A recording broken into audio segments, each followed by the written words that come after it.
Hello friends, आप सबका एक बार फिर से स्वागत है। तो कैसे हो आप सब? आई होप आप सब अच्छे होंगे और आप सबकी पढ़ाई भी अच्छी चल रही होगी। तो आज की इस क्लास में हम कक्षा 6 और 7 गणित विषय की वर्कबुक के कार्यपत्रक 16 को हल करना सीखेंगे, जिसमें हम सीखेंगे भिन्न संख्याओं की तुलना करना और आरोही और अवरोही क्रम की समझ विकसित कर पाना कि भिन्नों की तुलना कैसे करते हैं और फिर भिन्नों को आरोही क्रम यानी कि छोटे से बड़े की ओर, छोटे से बड़े की ओर और अवरोही क्रम होता है बड़े से छोटे की ओर, बड़े से छोटे की ओर।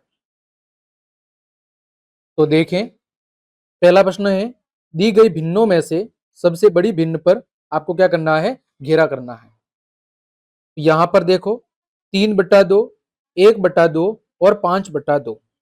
यहां पर आप ध्यान से देखोगे तो सबके हर बराबर हैं। देखो 2, 2 और 2। और जब हर समान होता है, हर समान होने पर अंश देखा जाता है। इसको देखा जाता है, अंश देखा जाता है। जिसका अंश बड़ा होगा वो भिन्न बड़ी होगी। तो देखो सबसे बड़ा अंश कौन सा है? 5 है, तो सबसे बड़ी भिन्न होगी 5/2। दूसरे में देखो सबका हर बराबर है 3, 3 और 3। तो अंश किसका बड़ा है? 4 सबसे बड़ा है, तो 4/3 सबसे बड़ी भिन्न होगी। तीसरे में देखो 7, 7 और 7 सबका हर बराबर है, तो सबसे बड़ा अंश कौन सा है? 6 है, तो ये 6/7 सबसे बड़ी भिन्न होगी। चौथे में 4/8, 5/8 और 3/8। यहां पर भी सबका हर बराबर है 8, 8 और 8, तो सबसे बड़ी भिन्न कौन सी होगी? 5/8 होगी। पांचवा देखो 1/6, 5/6 और 3/6। तो सबसे बड़ी कौन सी होगी? 5/6, क्योंकि सबके हर बराबर है 6, 6 और 6। तो हर बराबर होने पर हम अंश देखते हैं, जिसका अंश बड़ा होगा वो बड़ी होगी। छठा में देखो सबका हर बराबर है 4, 4 और 4। तो जिसका अंश बड़ा होगा वो सबसे बड़ी होगी, तो 5/4 सबसे बड़ी होगी। दूसरे में दी गई भिन्नों में से सबसे छोटी भिन्न पर सही का निशान लगाओ। तो यहां पर भी देखो हर बराबर है 9, 9 और 9।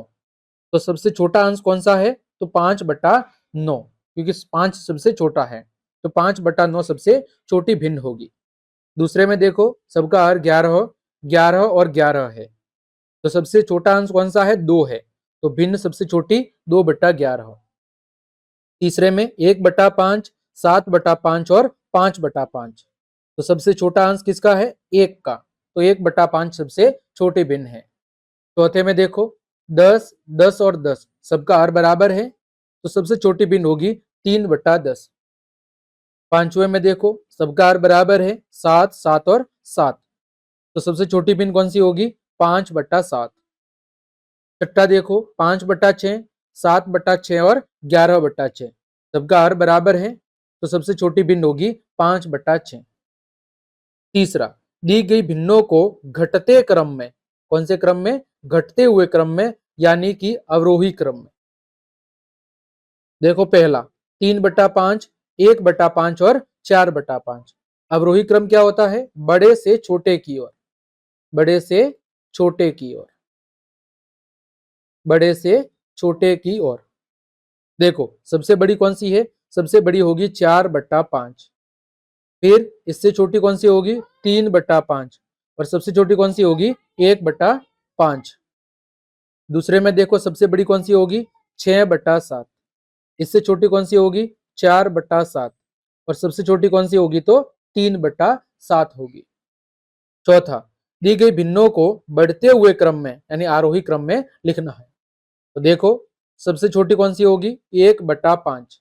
इससे बड़ी 3/5 और सबसे बड़ी होगी वो 5/5 होगी। दूसरा 3/4, 1/4 और 2/4। तो सबसे छोटी कौन सी है? 1/4। इससे बड़ी 2/4 और सबसे बड़ी है वो 3/4 होगी। तो इस तरह हमने आपके कार्यपत्रक 16 के सभी प्रश्नों के हल बहुत अच्छे से जान लिए हैं। उम्मीद करता हूं सभी प्रश्न आपको बहुत अच्छे समझ में आ गए होंगे। तो क्लास देखने के लिए आप सभी का धन्यवाद। यदि आपको मेरी क्लास और ये मेहनत पसंद आई है तो फिर लाइक, कमेंट, शेयर और सब्सक्राइब जरूर करें। मिलते हैं अगली क्लास में, तब तक के लिए आप सबको जय हिंद, जय भारत।